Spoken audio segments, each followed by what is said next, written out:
तर कृषी क्षेत्रातील महत्त्वाची बातमी सोलापूरमधून सोलापूर जिल्ह्यात यंदा समाधानकारक पाऊस पडल्याने खरीपाच्या पेरण्या वेळेत पूर्ण झाल्यात।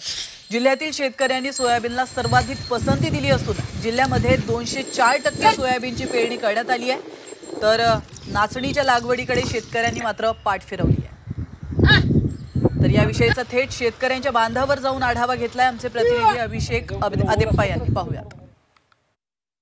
सोलापूर जिल्ह्यामध्ये यंदाच्या वर्षी समाधानकारक पावसाला सुरुवात झालेली आहे। त्यामुळे सोलापूर जिल्ह्यातील जी खरीपाची पिके आहेत जवळपास 112% खरीपाची पेरणी ही झालेली आहे। या खरीपाच्या पेरणीमध्ये सर्वाधिक पीक जे आहे ते सोयाबीनचं घेण्यात आलेलं आहे।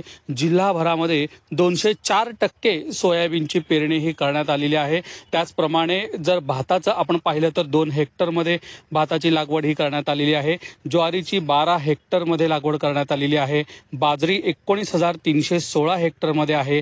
नाचणी 0.2, मका 58,017, तूर 7,403, त्यासोबत उडीद 66,037 तर सोयाबीन 96,191 इतक्या हेक्टरवर पेरणी करण्यात आलेली आहे। आपण एकंदरीत जर पाहिलं तर सर्वात कमी पेरणी ही नाचणीची म्हणजे 0.2% इतकी झाली आहे।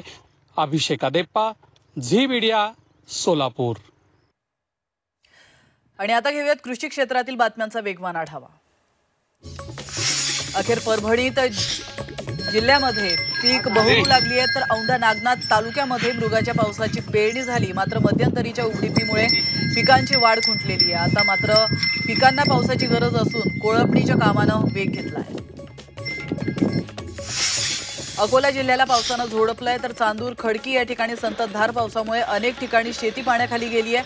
भाजीपाला लागवड असलेल्या शेताला तलावाचं स्वरूप प्राप्त झालंय, त्यामुळे पाण्यासह शेतातील माती देखील वाहून जात असल्याचं चित्र पाहायला मिळतंय।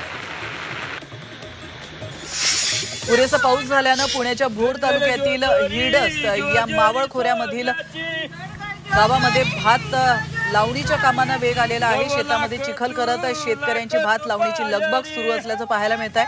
आणि महत्त्वाचं म्हणजे पारंपरिक भलरीची गाणी म्हणत सध्या भात लावणीची कामं सुरू आहेत।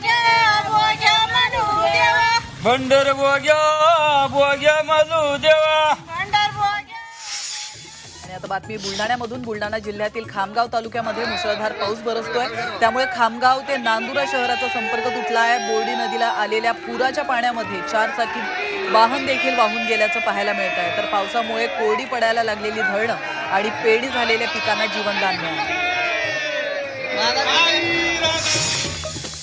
यवतमाळमध्ये समाधानकारक पाऊस झाल्यानंतर आता पेरणीसोबतच अनेकांची फवारणी आणि निंदनाची कामे देखील सुरू झाली आहेत। मात्र त्यासाठी मजुराची टंचाई भासते। मजुरांना पावसापासून सुरक्षित स्थळी थांबावं लागतंय, परिणामी शेतीची कामं ठप्प पडतात। लातूरच्या आडत बाजारातील अडत्यांनी ठिय्या आंदोलन केलंय। अडत्यांकडून खरेदी केलेले शेतमालाचे पैसे खरेदीदारांनी 24 तासात अडत्यांना द्यावेत, या मागणीसाठी आंदोलन सुरू आहे। सोयाबीन उत्पादक अशी ओळख असलेल्या वाशिम जिल्ह्यामध्ये सोयाबीन पिकांवर अळीचा प्रादुर्भाव वाढलेला आहे। सोयाबीन पिकं बहरण्याच्या अवस्थेमध्ये असताना आता हिरव्या अळीचा मोठा प्रादुर्भाव झालाय। अळी नियंत्रणासाठी ट्रॅक्टरच्या सहाय्याने कीटकनाशक फवारणी सुरू आहे। बातमी हिंगोलीमधून। हिंगोलीमध्ये शेतकऱ्यांनी आज पीक विमा कंपनीच्या विरोधात आंदोलन करत हनुमान नगर परिसरामध्ये खासगी जागेमध्ये असलेलं पीक विमा कंपनी कार्यालयाची तोडफोड केली आहे। खरीप हंगामातील पिकांसाठी सध्या राज्यभरात शेतकऱ्यांच्या वतीने पीक विमा भरणं सुरू आहे। मात्र पीक विमा कंपनीच्या वेबसाईटमध्ये तांत्रिक अडचण असल्याने या समस्येचं निराकरण व्हावं यासाठी शेतकरी या ठिकाणी दाखल झाले होते। मात्र विमा कार्यालयातील कर्मचाऱ्यांकडून समाधानकारक उत्तर मिळत नसल्याने शेतकऱ्यांनी ही तोडफोड केली।